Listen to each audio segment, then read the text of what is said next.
For more than 1,000 years, the resurrected Sith Empire advanced unchecked in deep space. All the while, we Jedi believed the Sith were extinct. Though several self-proclaimed Sith Lords challenged the Republic, they were all fallen Jedi, not true Sith. The true Sith were the biological descendants of the ancient red-skinned race native to Korriban.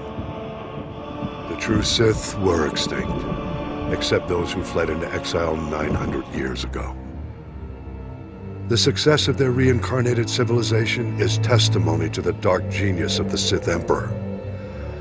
But the dedication of the Imperial people must be acknowledged as well.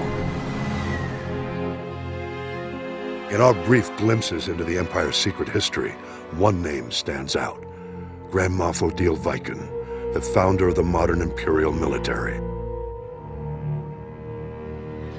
As a child, Viken was one of the few hundred survivors who fled the carnage on Korriban at the end of the Great Hyperspace War. To escape their enemies, the Emperor led a small fleet of Sith ships in a hyperspace jump into uncharted regions. The exiled fleet wandered in deep space for many years thereafter.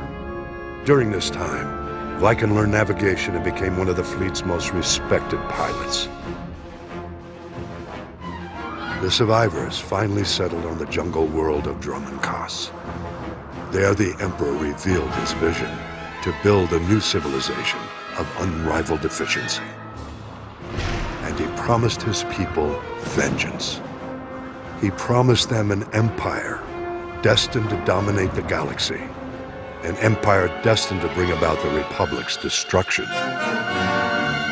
The Emperor's role in Reconstruction was as visionary alone. He's said to have withdrawn into isolation and left the logistics to a newly formed Dark Council and to loyal Imperial leaders like Odile Viken. While the Dark Council debated long-term plans in the Sith power structure, the young Viken took on the monumental task of establishing order. Viken drafted every non-Force user of age into the new Imperial military. He then developed the Imperial Military Training Regimen that remains to this day. With his army well-trained, Viken led a campaign to carve a footprint into the wilderness of Dromund Kaas, to create room for the Empire's new capital to flourish. Records suggest that during the campaign, he personally slew a rabid Tyrantatek on the site where the Imperial Citadel stands today. After establishing the Empire's dominion on Dromund Kaas, Viken turned his attention to constructing a new Imperial Navy.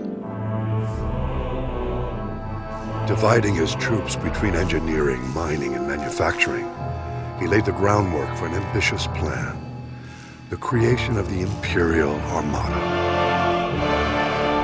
By his own estimates, the task would take centuries.